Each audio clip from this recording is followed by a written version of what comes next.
kita akan sedikit share ya terkait materi kemarin ya. Materi kemarin kita sudah bahas tentang unsur api ya. Nah, selanjutnya di sini saya akan share lagi terkait perpindahan panas ya. Nah, perpindahan panas di sini ada 3 ya. Ada 3. Yang pertama itu adalah konduksi ya. Yang kedua itu ada konveksi. Yang ketiga itu adalah radiasi ya. Nah, saya akan bahas satu persatu ya.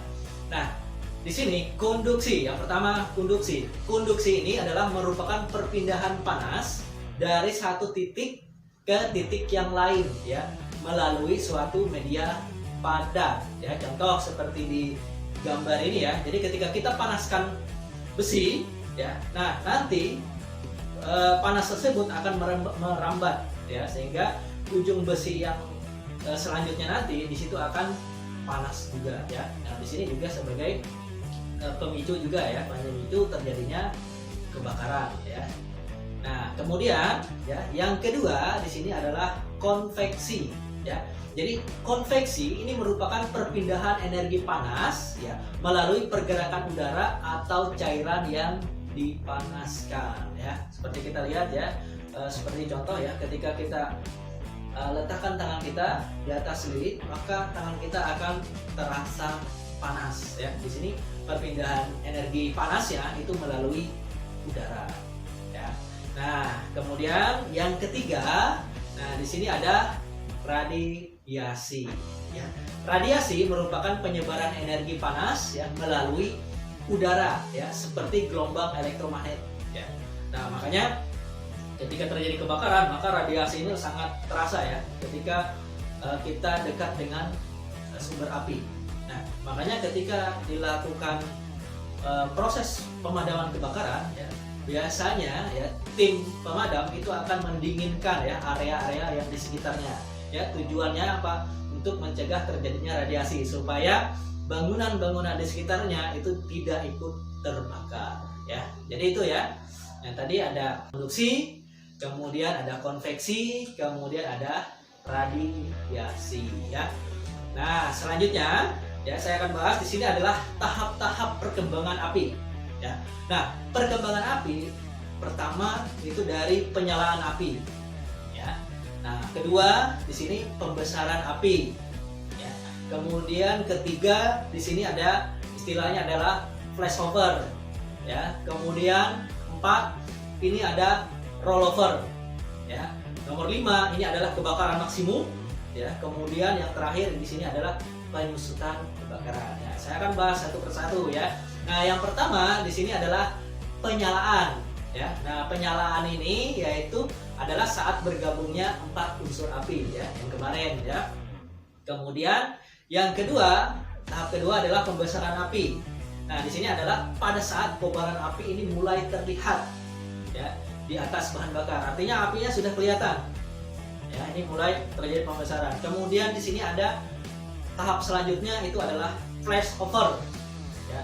Flashover adalah meningkatnya temperatur panas yang mempercepat suatu pembakaran. Nah, ini temperaturnya ketika apinya mulai membesar ya, kemudian temperaturnya akan mulai meningkat.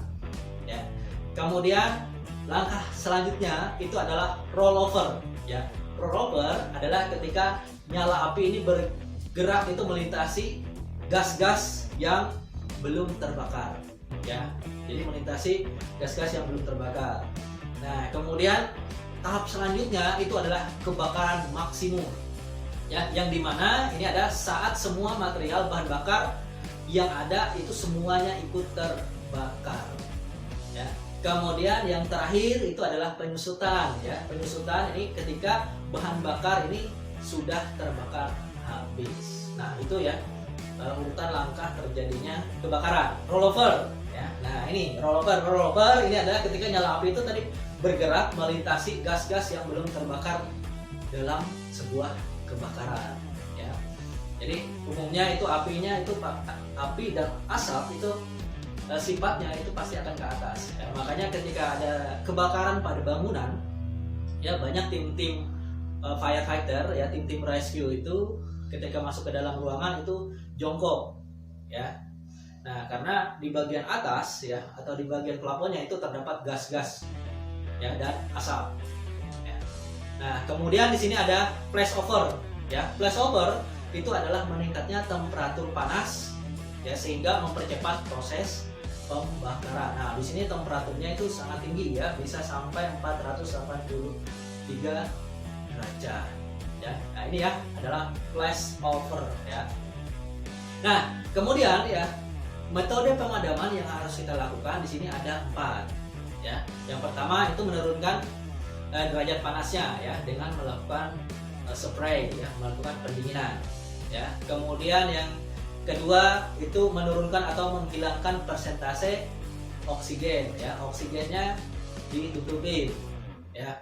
Kemudian di sini menghilangkan atau memisahkan bahan bakar ya. Misalnya kalau minyak ya kita harus putuskan jalur bahan bakarnya ya. Kemudian yang keempat itu adalah memutuskan reaksi pembakaran. Kemudian di sini saya akan bahas adalah backdraft ya, istilahnya backdraft. Backdraft ini adalah suatu ledakan ya dalam sebuah kebakaran yang disebabkan oleh bertemunya oksigen dan gas yang belum terbakar ini secara tiba-tiba. Dan ini sangat berbahaya ya, dan ini harus diketahui oleh seorang tim fire ya terutama. Nah, ciri-cirinya ya backdraft ini adalah asapnya itu keluar dari lubang-lubang kecil ya. Apabila kalian ada kebakaran kemudian ada asap yang keluar dari lubang-lubang kecil, misalnya celah-celah jendela, celah-celah pintu ya. Nah, itu adalah tanda-tanda backdraft. Kemudian asap hitam tebal ya, keluar asap hitam tebal. Kemudian asap keluar dari bangunan dalam bentuk kepulan ya, kepulan asap ya. Jendela-jendela ya itu diselubungi oleh asap ya. Kaca jendela bergetar ya, ini ciri-cirinya ya. Kemudian panas yang berlebihan ya.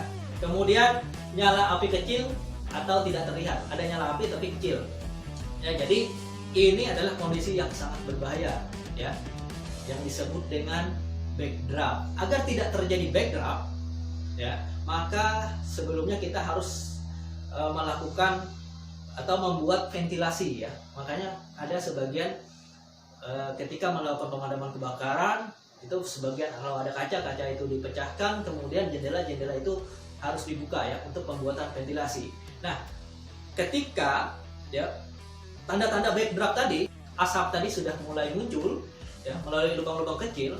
Nah, itu siap-siap aja ketika kita buka secara tiba-tiba, kemudian bahan bakar yang belum terbakar itu tadi, oksigen langsung masuk ke dalam ruangan itu tadi, maka akan terjadi ledakan ya, dan ini sangat berbahaya kepada tim pemadam kebakaran ya. Makanya di sini sebelum melakukan proses pemadaman di dalam ruangan ya, jadi yang perlu dilakukan adalah pembuatan ventilasi ya, supaya tidak terjadi yang namanya backdraft ya. Nah, ini ya istilah-istilah ya backdraft ya, dan ini sangat berbahaya ya. Jadi kenali dulu tanda-tandanya ya. Apabila misalnya dindingnya itu terbuat dari logam, nah kalian bisa sentuh ya menggunakan tangan. Apabila temperaturnya itu tinggi, itu sangat berbahaya ya, sangat berbahaya sekali ya. Makanya ini harus benar-benar diketahui oleh seluruh tim ya, terutama tim pemadam kebakaran ya. Oke ya, saya rasa itu dulu ya untuk materi kali ini ya.